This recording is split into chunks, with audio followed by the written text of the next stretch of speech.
My name's Toby Adams. I'm the director of the Edible Academy. I'm here again with Chad Brown. He's a senior project manager with our Capital Projects office. And the last time we got to show you around the Edible Academy construction site was about 2 months ago. Lots has happened since that time.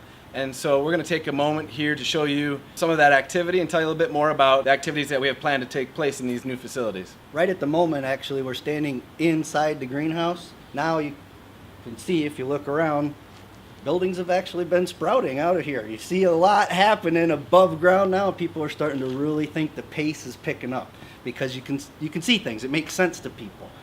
Here in the greenhouse, they started to put the glass. Actually, today they did glass for half of the roof. Greenhouse is going to allow us to get a head start on the growing season.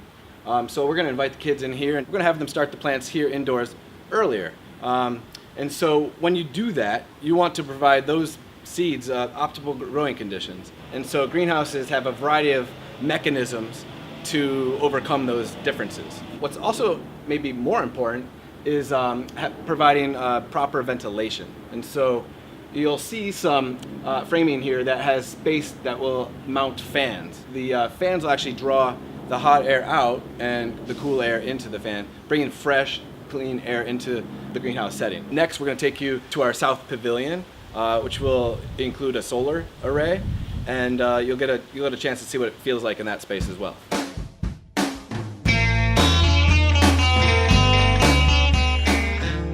So now we're standing on that same concrete slab of our south pavilion, our solar pavilion, that we had been standing back in our first video. What's fascinating now is the whole rest of the pavilion is practically taking shape in short order, and it's beautiful. Chad, can you tell us about the manufacturing process? So glue lam is a manufacturing process where they have, essentially, you laminate boards together and glue them together under pressure to create a piece of lumber larger than the smaller pieces were. It's extremely structurally sound, almost like steel, and it also has a fireproof impregnation to it, so it's not just kindling. If you remember, maybe from the first time we were here in this slab, there were knife plates. There were large steel plates sticking up. So if you can see all the bolts, what happens is those steel plates are then hidden, so you don't see any of those internal members. Very beautiful, I think. It's kind of like the old buildings that they used to make way back, in the 1900s. You saw barns that were like this. We love the open air pavilions. You can smell the garden. You can hear it, you can see it. The design is just as beautiful as surrounding outside, so we're really thrilled with these. Next stop, we're gonna go down because the same material is used to construct the classroom building. So we'll take a look at that next.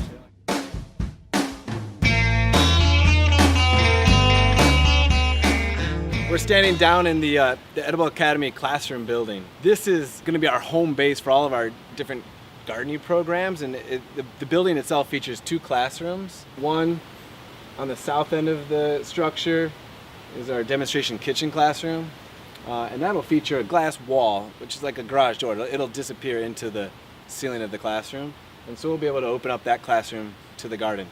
And then where we're actually standing now is another classroom. We've been calling it a smart classroom, so we'll be able to share best practices, children's garden-based education with practitioners from around the country and the world. But it'll also just be a space where kids here that are participating in our programs out in the gardens can record and collect some of the data from some of the different activities that we engage in. The glue lam members that you had at the South Pavilion weren't quite as large as the South Pavilion here, even though the South Pavilion has solar panels. They're very light in comparison to the green roof that's going to be on the top of this building.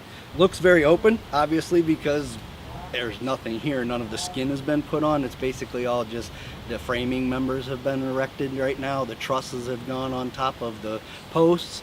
The next step would be attach a ridge beam, and then they would be able to get the roof deck on, the metal roofing, put the green roof on. Then they'll be able to start working around the outside to put the building envelope on. So it's nice to have you back out here, Toby, and hopefully we get to do this again. Yeah, it's a treat to come in and see all of the different progress, and to be able to stand in spaces that we had been pointing to. Oh, over there will be this and over there will be that. I can see pipes coming out. I know that's where I'll be cleaning dishes and doing cooking demonstrations, and where our pantry will be located, where all the supplies will be kept. And so very much looking forward to seeing the next stages. And can you tell us a little bit more about what we might see during our next visit, maybe in a couple of weeks from now?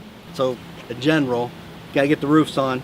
And then we're going to start to go around the building envelope where you start to put the walls and the windows and the doors in, and then you're going to go inside and start with all the fun stuff with the, the floors and the walls with the drywall and the painting, but that's down the road just a little bit. Let me get the envelope together and then we'll come back. When the winter arrives, the contractors will be indoors and taking care of the kind of finishing touches. And the next thing you know, we'll be out welcoming everybody for our grand opening. So thanks for joining us, and we'll see you next time.